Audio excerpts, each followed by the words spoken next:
Hello students, welcome back to Plus One Economics Online Classroom. Previous ക്ലാസ്സിൽ Indian ഇക്കോണമിയിലെ ഒന്നാമത്തെ chapter complete ചെയ്തു. ചാപ്റ്ററിന്റെ പേരെന്തായിരുന്നു? Indian economy on the eve of independence, സ്വാതന്ത്ര്യ ലബ്ധികാലത്തെ Indian സമ്പദ് വ്യവസ്ഥ. ഇന്ന് ഈ ചാപ്റ്ററിൽ നമ്മൾ ഡിസ്കസ് ചെയ്തിട്ടുള്ള എല്ലാ ടോപ്പിക്കുകളും ഒരു തവണ കൂടെ ഒന്ന് റിമൈൻഡ് ചെയ്ത് പോയിന്റ് ഔട്ട് ചെയ്യാൻ വേണ്ടിയിട്ട് പോവാണ്. ഓക്കെ, ഫസ്റ്റ് നമ്മൾ എന്തായിരുന്നു ഡിസ്കസ് ചെയ്തിരുന്നത്? What was the focus of the economic policies pursued by the British colonial government in India and what are the impacts of these economic policies? British colonial ഭരണകാലഘട്ടത്തിലെ ഇന്ത്യയിലെ സാമ്പത്തിക നയങ്ങളുടെ ലക്ഷ്യങ്ങൾ എന്തെല്ലാമായിരുന്നു? അതുപോലെ ഈ സാമ്പത്തിക നയങ്ങളുടെ അനന്തര ഫലങ്ങൾ എന്തെല്ലാമായിരുന്നു? ഇവ ഒന്നാമതായിട്ട് ഡിസ്കസ് ചെയ്തു. ഇവിടെ ഇക്കണോമിക് പോളിസികളുടെ ഒബ്ജക്റ്റീവ്സ് എന്തൊക്കെയായിരുന്നു? രണ്ട് ഒബ്ജക്റ്റീവുകൾ പഠിച്ചിരുന്നു അല്ലെ, രണ്ട് ലക്ഷ്യങ്ങൾ പഠിച്ചിരുന്നു. എന്തൊക്കെയായിരുന്നു? To make India as a supplier of raw materials for British industries, British വ്യവസായങ്ങൾക്ക് ആവശ്യമായ അസംസ്കൃത വസ്തുക്കൾ വിതരണം ചെയ്യുന്നതിനുള്ള ഒരു ഉറവിടമായി ഇന്ത്യയെ മാറ്റുക. ഇതായിരുന്നു ഒന്നാമത്തെ ലക്ഷ്യം അല്ലെങ്കിൽ ഇക്കണോമിക് ഒബ്ജക്റ്റീവ് എന്ന് പറഞ്ഞാൽ. ഓക്കെ, രണ്ടാമത്തെ ഒബ്ജക്റ്റീവ് എന്തായിരുന്നു? To transform India as a market for British finished products, British അന്തിമ ഉൽപ്പന്നങ്ങൾ വിൽക്കുന്നതിനുള്ള ഒരു കമ്പോളമായിട്ട് അല്ലെങ്കിൽ മാർക്കറ്റായിട്ട് ഇന്ത്യയെ രൂപാന്തരപ്പെടുത്തുക. ഇതായിരുന്നു ഇക്കണോമിക് പോളിസികളുടെ രണ്ട് ഒബ്ജക്റ്റീവുകൾ, രണ്ട് ലക്ഷ്യങ്ങൾ പഠിച്ചു. ദെൻ ഈ ഇക്കണോമിക് പോളിസികളുടെ ഇമ്പാക്റ്റ് അല്ലെങ്കിൽ അനന്തര ഫലങ്ങൾ എന്തൊക്കെയാണെന്ന് പോയിന്റ് ഔട്ട് ചെയ്തു. Then we were discussed about notable economist who estimated national income and per capita income of India during British colonial period. British colonial ഭരണകാലഘട്ടത്തിൽ ഇന്ത്യയുടെ ദേശീയ വരുമാനവും ആളോഹരി വരുമാനവും കണക്കാക്കിയ ശ്രദ്ധേയരായ സാമ്പത്തിക വിദഗ്ധർ ആരൊക്കെയാണെന്ന് പഠിച്ചു. ആ പേര് ഓർമ്മ വേണം. ആരൊക്കെയായിരുന്നു? Dadabhai Naoroji, William Digby, Findlay Shirras, RC Desai, doctor VKRV Rao. ഇത്രയും പേരുകൾ ഓർമ്മ വേണം. എക്സാമിന് വൺ വേർഡ് ആയിട്ടൊക്കെ ചോദിക്കാറുണ്ട്. Okay, then we were discussed about what were the main causes of India's agricultural stagnation or agricultural backwardness during the colonial period. അതായത് British colonial ഭരണകാലഘട്ടത്തിൽ ഇന്ത്യയുടെ കാർഷിക മേഖലയുടെ സ്തംഭനാവസ്ഥയ്ക്കുള്ള അല്ലെങ്കിൽ കാർഷിക മേഖലയുടെ പിന്നോക്കാവസ്ഥയ്ക്കുള്ള കാരണങ്ങൾ എന്തൊക്കെയായിരുന്നു എന്ന് ഡിസ്കസ് ചെയ്തു. അത് എക്സാമിന് എപ്പോഴും ചോദിക്കാറുള്ള ഒരു ചോദ്യം കൂടെ ആണ്. Okay, next we were discussed about some modern industries which were in operation in our country at the time of independence. സ്വാതന്ത്ര്യ ലബ്ധി സമയത്ത് ഇന്ത്യയിൽ പ്രവർത്തിച്ചിരുന്ന ചില ആധുനിക വ്യവസായങ്ങൾ ഏതൊക്കെയായിരുന്നു എന്ന് ഡിസ്കസ് ചെയ്തു. അതിൽ ഏതൊക്കെ പോയിന്റുകൾ പഠിച്ചു നമ്മൾ? അതായത് TISCO, Tata iron and steel company, ടിസ്കോയെ കുറിച്ച് ഡിസ്കസ് ചെയ്തു. 1907 1907 ഇൻകോർപ്പറേറ്റ് ചെയ്തത്, ഫോം ചെയ്തത്, രൂപീകൃതമായത്. ഓക്കെ, ജംഷഡ്ജി ടാറ്റയാണ് അത് ഫോം ചെയ്തിട്ടുള്ള വ്യക്തി. ഓക്കെ, ദെൻ അടുത്ത ഇൻഡസ്ട്രീസ് ഏതൊക്കെയായിരുന്നു? Cement industry, paper industry and sugar industry. അതായത് സിമെന്റ് വ്യവസായം, പേപ്പർ വ്യവസായം, പഞ്ചസാര വ്യവസായം, ഇതൊക്കെയായിരുന്നു അക്കാലത്ത് ഇന്ത്യയിൽ നിലനിന്നിരുന്ന മോഡേൺ ഇൻഡസ്ട്രീസ് എന്ന് പറഞ്ഞാൽ. Okay, next we were discussed about twofold motive behind the systematic deindustrialization policies pursued by the British colonial government in India. British colonial ഭരണകാലഘട്ടത്തിൽ ഇന്ത്യയിൽ നിന്നിരുന്ന ശാസ്ത്രീയമായ വ്യവസായരഹിത വൽക്കരണ നയങ്ങളുടെ രണ്ട് ലക്ഷ്യങ്ങൾ, ദ്വിമുഖ ലക്ഷ്യങ്ങൾ എന്തൊക്കെയായിരുന്നു എന്ന് ഡിസ്കസ് ചെയ്തു. നേരത്തെ നമ്മൾ പഠിച്ച ഇക്കണോമിക് പോളിസികളുടെ രണ്ട് ഒബ്ജക്റ്റീവ് തന്നെയാണ് ഇവിടെയും ആൻസർ വരുന്നത്. അന്ന് പറഞ്ഞിട്ടുണ്ടായിരുന്നു രണ്ട് ചോദ്യങ്ങളുടെയും ഉത്തരം ഒരേ കാര്യമാണ്. ഈ രണ്ട് ഒബ്ജക്റ്റീവുകളാണ് എഴുതി വെക്കേണ്ടത്. Okay, next we were discussed about reasons for the ruining or demolition of India's handicraft industries under the British rule. പിന്നീട് നമ്മൾ എന്താണ് ഡിസ്കസ് ചെയ്തത്? ബ്രിട്ടീഷ് ഭരണത്തിന് കീഴിൽ ഇന്ത്യയിലെ പരമ്പരാഗത കരകൗശല മേഖലകൾ അല്ലെങ്കിൽ കരകൗശല വ്യവസായങ്ങൾ നശിപ്പിക്കപ്പെട്ടു. ഇതിന്റെ കാരണങ്ങൾ എന്തൊക്കെയായിരുന്നു എന്ന് ഡിസ്കസ് ചെയ്തു. ഇതും എക്സാമിന് ചോദിക്കാറുണ്ട്. Next we were discussed about objectives of British government to achieve through their policies of infrastructure development in India.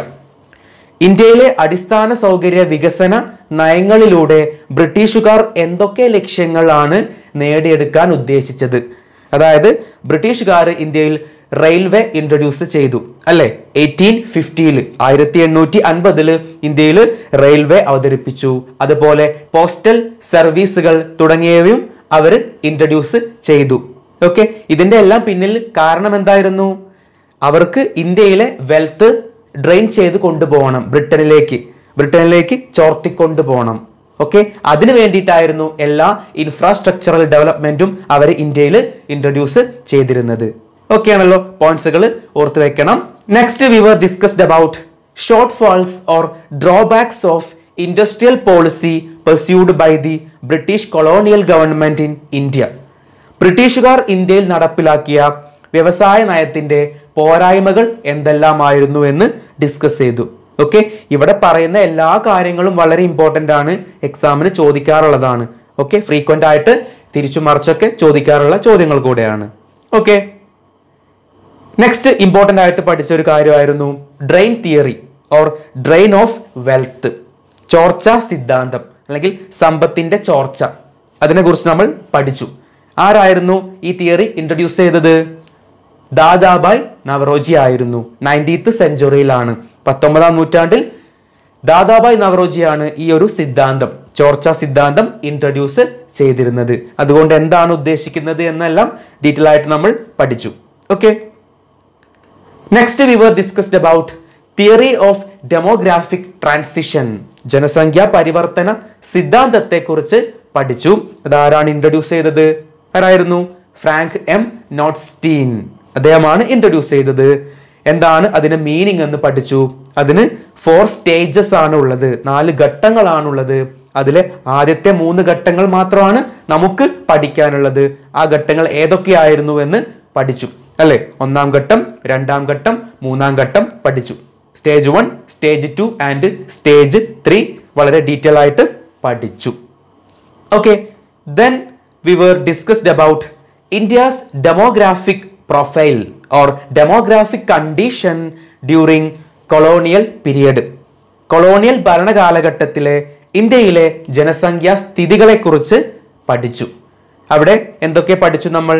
Infant mortality rate, ശിശു മരണനിരക്കിനെ കുറിച്ച് പഠിച്ചു. ലൈഫ് എക്സ്പെക്ടൻസി, ആയുർദൈർഘ്യത്തിനെ കുറിച്ച് പഠിച്ചു.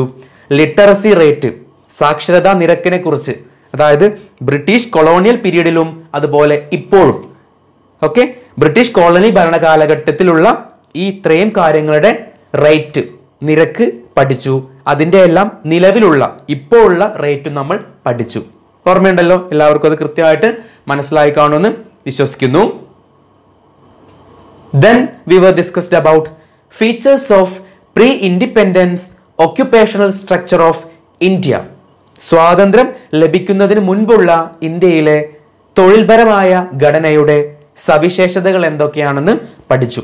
എന്താണ് ഒക്യുപേഷണൽ സ്ട്രക്ചർ, തൊഴിൽപരമായ ഘടന എന്ന് പഠിച്ചു. അതുപോലെ ഈ ഓരോ സെക്ടറുകൾ, primary sector, secondary sector, tertiary sector, പ്രാഥമിക മേഖല, ദ്വിതീയ മേഖല, തൃതീയ മേഖല, ഈ 3 മേഖലകളിലും ഉള്ള വർക്ക് ചെയ്യുന്ന ആളുകളുടെ എണ്ണം, പെർസെൻറ്റേജ് നമ്മൾ പഠിച്ചു. ഓക്കെ, അത് ഓർത്ത് വെക്കണം. ക്ലിയർ ആണല്ലോ? Next we were discussed about India's most crucial economic challenges at the time of independence. സ്വാതന്ത്ര്യ ലബ്ധി സമയത്ത് ഇന്ത്യ നേരിട്ട പ്രധാനപ്പെട്ട സാമ്പത്തിക വെല്ലുവിളികൾ എന്തെല്ലാമായിരുന്നു എന്ന് പഠിച്ചു. ഓക്കെ, അതൊരു എക്സാമിന് വരുന്ന ചോദ്യമാണ്. അതായത് at the time of independence, സ്വാതന്ത്ര്യം ലഭിക്കുന്ന സമയത്ത് ഇന്ത്യ ഒരുപാട് പ്രശ്നങ്ങൾ, ഒരുപാട് ഇക്കണോമിക് ചാലഞ്ചസ് ഫേസ് ചെയ്തിട്ടുണ്ട്. അത് എന്തൊക്കെയാണെന്ന് എക്സാമിന് ചോദിക്കും. ഓക്കെ, കാരണം സ്വാതന്ത്ര്യം ലഭിക്കുന്ന ആ സമയത്ത് ഒരു കംപ്ലീറ്റ് ചേഞ്ച് ആണ് ഇന്ത്യ ആഗ്രഹിക്കുന്നത്. ആ ചേഞ്ച് വരുത്തണമെങ്കിൽ അക്കാലത്ത് ബ്രിട്ടീഷുകാർ നടത്തിയ ഭരണത്തിൽ ഒരുപാട് പോരായ്മകൾ, ഒരുപാട് ഡ്രോബാക്സ് ഉണ്ടായിരുന്നു. അതെല്ലാം ഓവർകം ചെയ്യണം. ഓക്കെ, അതായിരുന്നു ഇന്ത്യ നേരിട്ടിരുന്ന പ്രധാനപ്പെട്ട ഒരു ചാലഞ്ച് എന്ന് പറഞ്ഞാൽ. ഓക്കെ, അത് ഇമ്പോർട്ടൻ്റ് ആണ്. Next we were discussed about India's first official census. ഇന്ത്യയിലെ ആദ്യത്തെ ഔദ്യോഗിക സെൻസസ് നടന്ന വർഷം ഏതാണെന്ന് പഠിച്ചു. ഏതായിരുന്നു? 1881 ആണ്. 1881 ആണ്. പിന്നീട് ഓരോ 10 വർഷം കൂടുമ്പോഴാണ് ഇന്ത്യയിൽ സെൻസസ് നടക്കാറുള്ളത്. ലാസ്റ്റ് സെൻസസ് നടന്ന വർഷം 2011 ആണ്. ഇനി അടുത്ത സെൻസസ് ഏത് വർഷമാണ്? 2021 അതുപോലെ സ്വാതന്ത്ര്യത്തിന് ശേഷം ഇന്ത്യയിൽ ആദ്യമായി ഔദ്യോഗിക സെൻസസ് നടന്ന വർഷം 1951 ആണ്. 1951 ആണ്. ഇതെല്ലാം പഠിച്ചു. Okay, then we were discussed about volume and direction of India's trade at the time of independence. സ്വാതന്ത്ര്യ ലബ്ധി സമയത്തുള്ള ഇന്ത്യയുടെ വിദേശ വ്യാപാരത്തിന്റെ പശ്ചാത്തലത്തെക്കുറിച്ച് പഠിച്ചു. ഓക്കെ, ഇന്ത്യ പ്രധാനമായിട്ടും ആരൊക്കെയായിട്ടായിരുന്നു വ്യാപാരം നടത്തിയിരുന്നത് എന്ന് പഠിച്ചു. ആരൊക്കെയായിരുന്നു? സിലോൺ എന്ന് പറഞ്ഞാൽ ഇപ്പോഴത്തെ ശ്രീലങ്ക. ശ്രീലങ്കയുടെ പഴയ പേരായിരുന്നു സിലോൺ. ദെൻ പേർഷ്യ എന്ന് വെച്ചാൽ ഇപ്പോഴത്തെ ഇറാൻ എന്ന രാജ്യത്തിന്റെ പഴയ പേരായിരുന്നു പേർഷ്യ. Okay, then China. ഈ 3 രാജ്യങ്ങളുമായിട്ടായിരുന്നു ഇന്ത്യ അക്കാലത്ത് പ്രധാനമായിട്ടും ഫോറിൻ ട്രേഡ്, വിദേശ വ്യാപാരം നടത്തിയിരുന്നത്. ഓക്കെ, എന്നാൽ ബ്രിട്ടീഷ് ഭരണത്തിന് കീഴിൽ എന്ത് ചെയ്തു? ബ്രിട്ടീഷുകാർ എന്ത് പറഞ്ഞു? ഈ ട്രേഡിന്റെ എമൗണ്ട്, അതിന്റെ പ്രപ്പോർഷൻ, പെർസെന്റേജ് എന്ത് ചെയ്യണം? പകുതിയായിട്ട് കുറയ്ക്കണമെന്ന് അവര് നിർബന്ധിച്ചു. ഓക്കെ, അവർ ഫോഴ്സ്ഫുള്ളി അങ്ങനെ ഡിസിഷൻ എടുത്തു. Okay, then last we were discussed about positive contributions made by British government to India. ബ്രിട്ടീഷുകാർ ഇന്ത്യക്ക് നൽകിയ പോസിറ്റീവ് സംഭാവനകൾ ഏതൊക്കെയായിരുന്നു എന്ന് ഡിസ്കസ് ചെയ്തു. അതിൽ റെയിൽവേ, അതിന്റെ ഇൻട്രൊഡക്ഷനെ കുറിച്ച് പഠിച്ചു. ഓക്കെ, അങ്ങനെ ഒരുപാട് 6 പോയിന്റ്സോളം നമ്മൾ അതിൽ ഡിസ്കസ് ചെയ്തിരുന്നു. അത് എക്സാമിന് ചോദിക്കാറുണ്ട്. ഓക്കെ, അപ്പോൾ ഇത്രയും കാര്യങ്ങളായിരുന്നു ഒന്നാമത്തെ ചാപ്റ്ററിൽ നമ്മൾ ഡിസ്കസ് ചെയ്ത് വച്ചിരുന്നത്. എല്ലാവർക്കും വളരെ കൃത്യമായിട്ട് മനസ്സിലായി കാണുമെന്ന് വിശ്വസിക്കുന്നു. ഇനി അടുത്ത ക്ലാസ്സിൽ, വരുന്ന ക്ലാസ്സിൽ ഇന്ത്യൻ ഇക്കോണമിയിലെ 2ാമത്തെ ചാപ്റ്റർ ഡിസ്കസ് ചെയ്യുന്നതായിരിക്കും. ഓക്കെ, അപ്പോൾ എല്ലാവർക്കും ഒരു ശുഭദിനം നേരുന്നു. Thank you so much.